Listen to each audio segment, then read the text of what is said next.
He's on his second course of antibiotics. He's taking painkillers and sleeping tablets to sleep at night. Oh, he's 7. I'm not criticising the mother. What do you do? In this video, you'll uncover a dangerous mistake most people make every day that could be silently damaging their health, plus discover a simple yet powerful remedy you've likely never heard of with expert Barbara O'Neill. Stay with us because every moment unlocks a longer, vibrant life. So let me explain to you what we did for the little boy. He's only 7 with the finger. I said, "What have you been doing?" She said, "Well, he's on his second course of antibiotics." But this is 10 days on antibiotics. And I'm thinking, how could it have looked much worse than it is? Is it working? He's on his second course of antibiotics. He's taking painkillers and sleeping tablets to sleep at night. Oh, he's 7. I'm not criticising the mother. What do you do? I said, "Can I try something?" She said, "Please." Prolonged antibiotic use in children not only fosters resistance, but also contributes to a global health crisis. With 2 rounds of antibiotics showing little effect, bacterial resistance may already be at play. Additionally, the use of painkillers and sleeping pills for young children should be closely monitored, as misuse can lead to liver damage and dependency issues. Parents should collaborate with healthcare professionals to ensure balanced treatment, investigating natural alternatives for managing pain and inflammation without over-relying on pharmaceuticals. Antibiotic overuse disturbs the child's gut microbiome, reducing beneficial bacteria and compromising immune defenses. The gut microbiome is crucial for overall health, particularly immune function. Probiotic foods like yogurt and fermented products can help restore this balance, supporting recovery after antibiotics. Incorporating anti-inflammatory foods such as ginger and turmeric into the child's diet supports natural healing. These natural ingredients can be added to daily meals like soups or smoothies, providing anti-inflammatory benefits without the side effects of drugs. Is that right? And everything's slowing down. It's like you get into a hot bath. At first it's tingling, and then you can just about fall asleep. Is that right? So after 3 minutes, we get to it's actually a depressed state of blood flow. Everything's slowing down, slow or depressed. Heat therapy is a well-known method for promoting healing by dilating blood vessels and increasing blood flow to affected areas, which delivers more oxygen and nutrients, accelerating tissue repair. Heat also relaxes muscles and reduces stiffness, making it useful for managing chronic pain. However, overuse of heat therapy without proper monitoring may cause burns or worsen inflammation, so balance between stimulation and relaxation is essential. Research published in the Journal of Applied Physiology indicates that heat therapy increases circulation and reduces muscle soreness by loosening tight muscles and improving the flow of nutrients to injured tissues. This approach is frequently used in physical therapy to help patients recover from injuries. When applying heat therapy at home, ensure the water is at a safe temperature, between 104 degrees Fahrenheit and 113 degrees Fahrenheit, 40 degrees Celsius to 45 degrees Celsius. Avoid prolonged exposure and always test the water to prevent burns, especially on children's sensitive skin. And then I got a mug that had cold water in it. Now this is New Zealand, so we didn't have to put ice in it. If you're in Brisbane, you have to put ice in it. It's got to be very cold. The hotter the hot, the colder the cold, the more powerful the reaction. But I'm not going to make this little boy put that sore finger in very hot water. I get him to put his good finger on and get him comfortable with that, and then put the sore finger in. Ouch! I said, just keep dipping it. It's too hot. Okay, put a bit of cold in. You got to work with the will of the person. Cold water therapy constricts blood vessels, reducing inflammation and numbing pain. Alternating between hot and cold treatments, known as contrast therapy, enhances circulation through rapid changes in blood vessel dilation and constriction. This pump effect not only boosts circulation, but also helps reduce swelling, making it an essential treatment in sports medicine for sprains, muscle soreness, and minor injuries. Studies in the Journal of Sports Rehabilitation show that contrast therapy speeds up muscle recovery and minimizes inflammation by stimulating blood flow more effectively than heat or cold alone. The rapid changes in temperature enhance the body's natural healing processes by improving circulation and reducing fatigue in overworked muscles. To use contrast therapy at home, apply hot water, 104 to 113 degrees Fahrenheit, for 3 minutes, followed by cold water, 50 to 60 degrees Fahrenheit, for 30 seconds. Repeat this process 3 times. It's important to test the water temperatures beforehand, especially when treating children, to avoid burns or excessive discomfort. Will of the person. When you put that finger in cold water, it stimulates.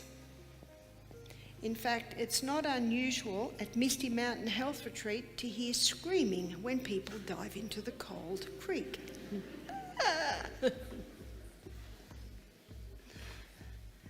Agreed? It stimulates.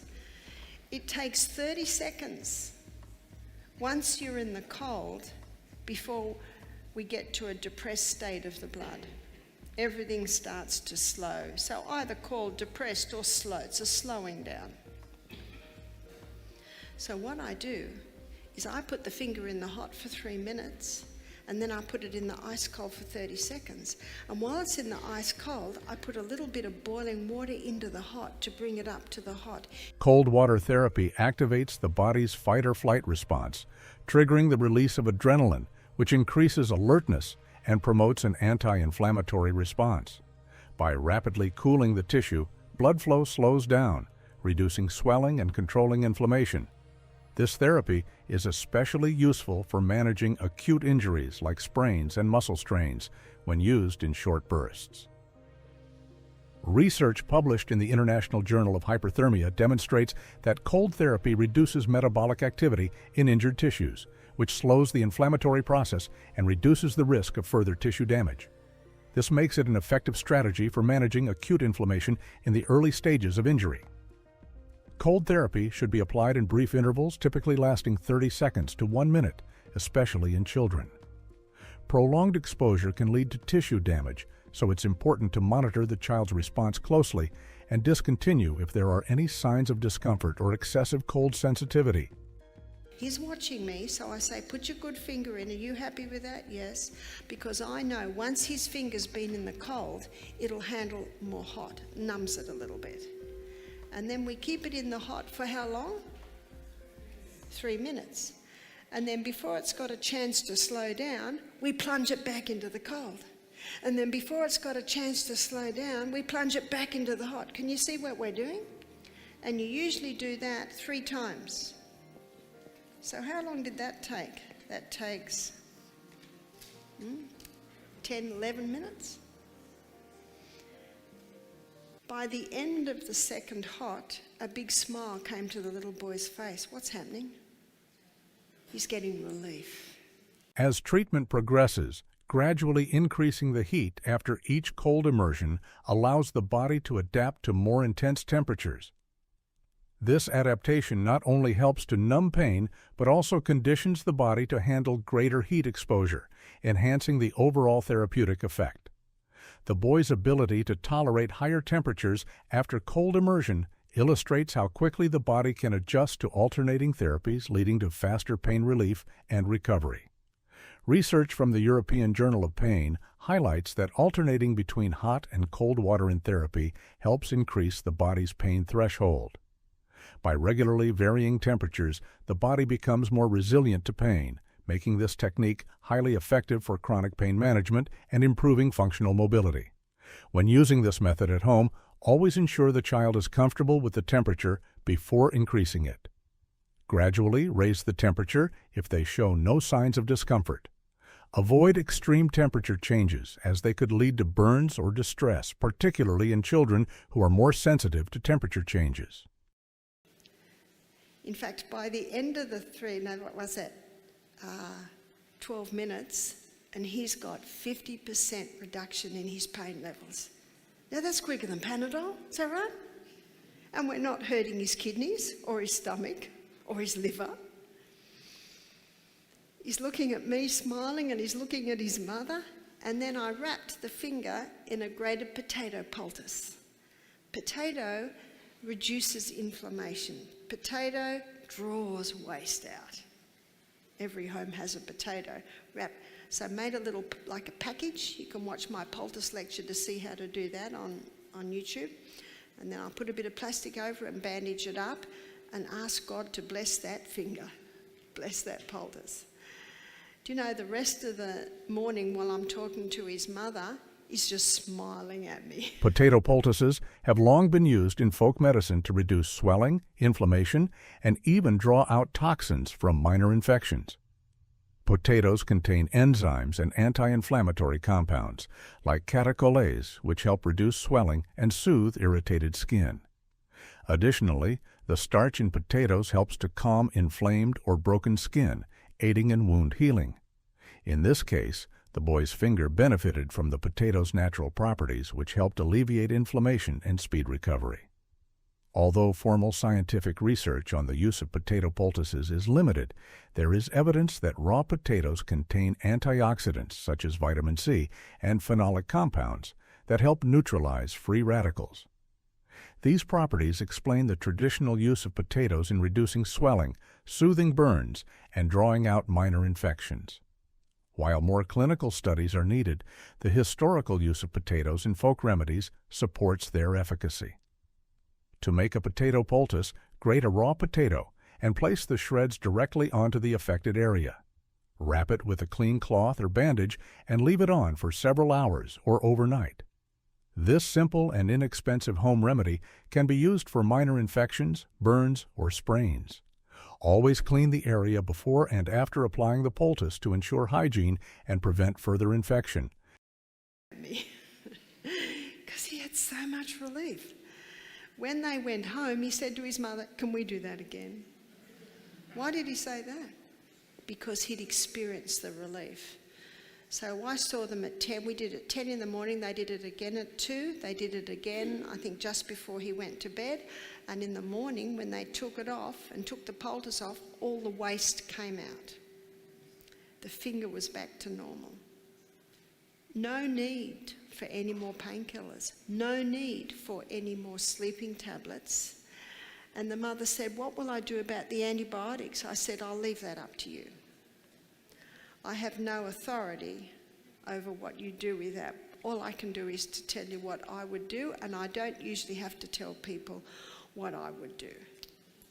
By the next morning, the boy's finger had returned to normal, underscoring the effectiveness of natural remedies when used properly.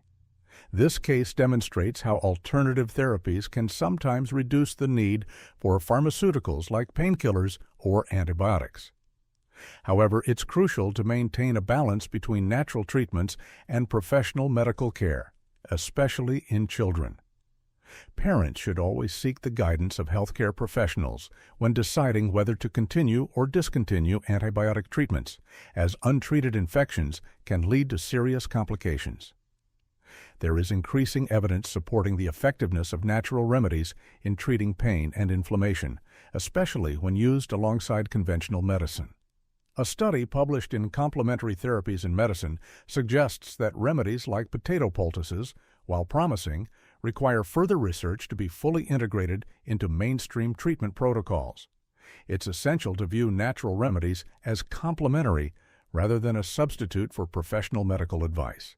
Your presence here is so important, and I'm grateful for every minute you invest in your health. Subscribe to the channel, and if you've made it to the end, comment. I'm committed to my longevity. Let's keep evolving together on this vibrant journey toward better health.